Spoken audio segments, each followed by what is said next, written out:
Bonsoir Lionel, bonsoir à toutes et à tous avec du basket et du basket dans cette émission. Vous le voyez à mes côtés, je ne suis pas revenu. Comment vous avez soigné votre plan là? Voilà, si on peut remettre le plan Champvillard avec la Disney Paris, la Leaders Cup.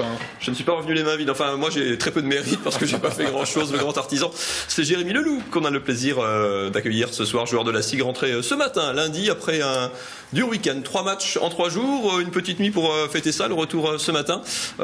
Grand sourire mais petite forme. Ouais, je pense que petite forme, mais bon, voilà, je pense que dans ces moments-là, quand on gagne un titre, on oublie cette fatigue et on essaye de repartir de l'avant. Là, on a quelques jours de repos, donc on va en profiter aussi.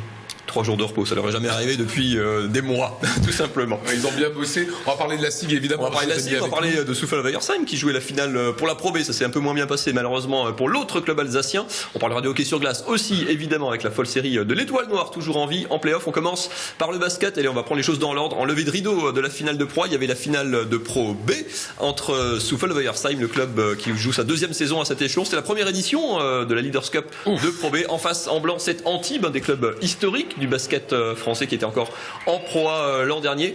Gros début de match, 22 points marqués par chaque équipe, 22-22 à la fin des 10 premières minutes. Festival offensif de part et d'autre. On va beaucoup serrer la vis dans le deuxième quart-temps. Soufal n'inscrira que 5 points et se retrouve mené 32-27 à la pause par cette équipe d'Antibes qui a du mal aussi. Elle a joué la montée. Soufal qui ne sera jamais complètement lâché, qui va compter 9 points de retard, qui va revenir. Il y aura égalité 48 partout avec des actions et du spectacle. Ça se passe là aussi à la Disney Arena. C'est collé au parc, aux différents parcs d'Euro Disney. David Davis, le panier primé. Soufal qui court après le score, qui n'arrivera pas malheureusement à repasser. Les Soufalois auront plusieurs possessions pour égaliser, pour repasser même devant. Et malheureusement, mais malgré cette contre-attaque, les Soufalois qui vont s'incliner de 2 petits points, 56-54 sur cette dernière possession. C'est Antibes qui finalement s'impose et soulève donc ce premier trophée. Déception évidemment pour les hommes de Stéphane Eberlin qui avaient fait un superbe parcours, un petit peu à l'opposé du championnat où c'est nettement plus difficile. Écoutez justement l'entraîneur soufalois et Jérémy Chambers, son capitaine.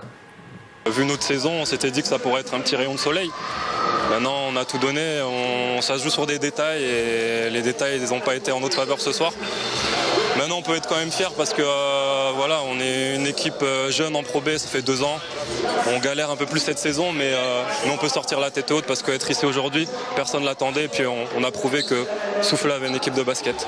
Il faut surtout savoir d'où on vient et être fier de ce qu'encore une fois qu'on a su répondre présent face à une équipe de cette qualité-là, parce que il faut quand même reconnaître que c'est pas les mêmes structures, les mêmes budgets et les mêmes effectifs. Donc non, c'est très très positif et je suis franchement très fier de l'investissement du joueur ce soir.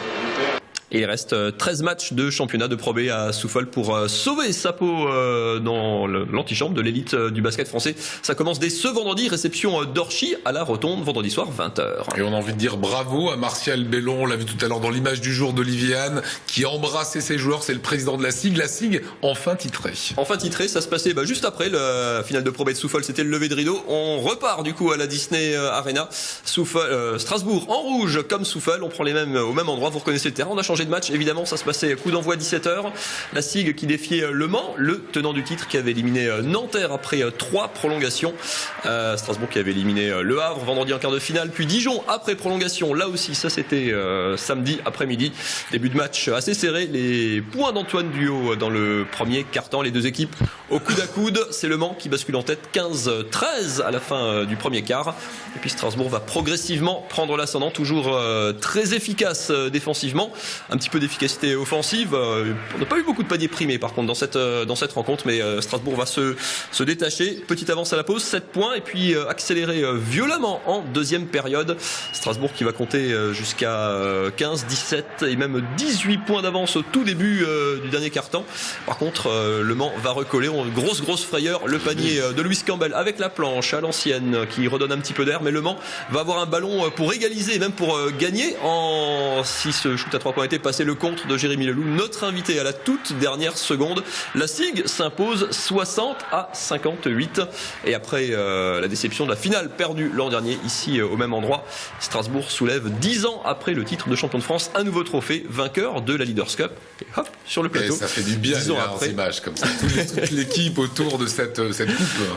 Jérémy, 24 heures après... Non, on va quand même écouter, allez, votre entraîneur, pardon. D'abord, Vincent Collet et Antoine Dio, juste après la fin de cette rencontre. Sentiment ambigu, content d'avoir gagné malgré tout, mais également un peu déçu d'avoir eu cette chute de tension qui aurait pu nous être fatale. Voilà, je sais tellement que tout est possible dans ce sport-là. On aurait pu perdre et ça aurait été très cruel parce que malgré tout, on avait plutôt bien géré cette compétition. Ça va peut-être débloquer quelque chose, ça va faire du bien aux supporters, aux dirigeants, à tous ces gens qui sont là, et c'est un petit peu pour les remercier. Je pense que je vais revenir sur Louis Campbell, mais qui a connu beaucoup de finales avec Strasbourg et qui n'en a pas gagné beaucoup. Voilà, c'est la première, c'est un petit peu un cadeau qu'on lui fait, comme pour Vincent. Voilà, j'espère que ça en annonce d'autres. Voilà, Jérémy avec nous. Qu'est-ce qui se passe dans ce dernier quart-temps là? Vous nous avez fait peur quand même. Hein. Ouais, mais je pense que c'est un peu l'habitude qu'on a depuis le début d'année. On arrive à avoir des écarts assez conséquents, souvent avant la mi-temps. Et deuxième mi-temps, les équipes reviennent assez souvent. Et du coup, on est obligé de recravacher un petit peu pour essayer de récupérer le score. Et depuis le début d'année, ça s'est bien passé pour nous. Encore une fois, lors de la finale de la Leaders Cup. Donc voilà, je pense qu'à un moment donné, il va falloir vraiment qu'on trouve une solution et voilà, qu'on essaye de se rester concentré sur 40 minutes pour éviter des scénarios comme ça. C'est une compétition au format très particulier, hein, 3 matchs en 3 jours, quart de finale. On arrive le vendredi, on ne sait pas si on va rentrer le vendredi soir, le samedi, le dimanche ou même le lundi matin quand ça se passe vraiment très bien. C'était un objectif du club, cette compétition. C'est quoi le sentiment? C'est mission accomplie, c'est une étape? Ouais, je pense que c'est un objectif. On a beaucoup d'objectifs cette année. Malheureusement, on est passé à côté d'un il y a 2 semaines contre Saint-Pétersbourg en Coupe d'Europe. Donc, on avait à cœur aussi de se rattraper parce que les dirigeants, le club, les fans nous attendent d'un trophée depuis des années. Donc, on avait aussi cette pression-là, essayer de leur ramener quelque chose. Et le premier qui se présentait à nous, c'était la Leaders Cup. On a réussi à l'avoir. Donc maintenant, il y a encore d'autres trophées derrière à aller chercher. Donc on va essayer de s'y atteler. La spirale est cassée. Maintenant, 3 finales qui étaient ratées. Voilà, vous êtes en finale et ça passait pas. Là, ça a marché pour vous. C'est la deuxième. Avec Le Mans, vous avez déjà gagné une première. Mais pour la SIG, c'est vraiment pour vous une spirale enfin qui s'arrête. Ouais, je pense que c'était un peu une malédiction des finales. On n'avait pas gagné. Ou les matchs, comme Saint-Pétersbourg, on n'a pas réussi à gagner. C'était aussi une finale pour nous pour essayer de se qualifier en Coupe d'Europe. Voilà, mais c'est des matchs qui nous apprennent aussi à gérer des situations compliquées et je pense que c'est aussi ce qui nous a aidé à gagner cette Leaders Cup. Il y a une maxime qu'on voit affichée dans plein de vestiaires, dans plein de sports différents qui dit que l'attaque gagne des matchs, la défense gagne des titres, le ciment véritablement, l'identité de cette équipe, c'est vraiment la défense, c'est la première arme du club cette année. Je pense que nous on est la première défense du championnat et c'est vrai qu'en Coupe d'Europe un petit peu moins bien, mais on a gagné des matchs comme ça et c'est vrai qu'en attaque on a un jeu qui nous permet de trouver des solutions quoi qu'il arrive. Donc si on défend, on sait que derrière on va réussir à trouver des solutions. Vous marquez 3 points dans les dernières secondes, vous faites un contre. Il y a des jours où tout sourit, il y a des jours où tout va bien. Voilà, c'est vrai que moi j'ai pas mis dedans de tout le match et j'en mets un à la fin qui fait forcément du bien. Après il y a la dernière action aussi où c'est décisif, où j'arrive à contrer pour éviter qu'il y ait une prolongation. Tant mieux, ça nous sourit et on en profite. Le président disait on l'a vu très content, hein, évidemment, il vous l'a dit et naturellement. Ça efface. Lui disait que pour effacer l'élimination en Coupe d'Europe, il n'y a qu'un objectif, c'est le titre de champion de France. C'est aussi l'obsession des joueurs. La saison sera vraiment réussie que si la SIG est championne au mois de juin.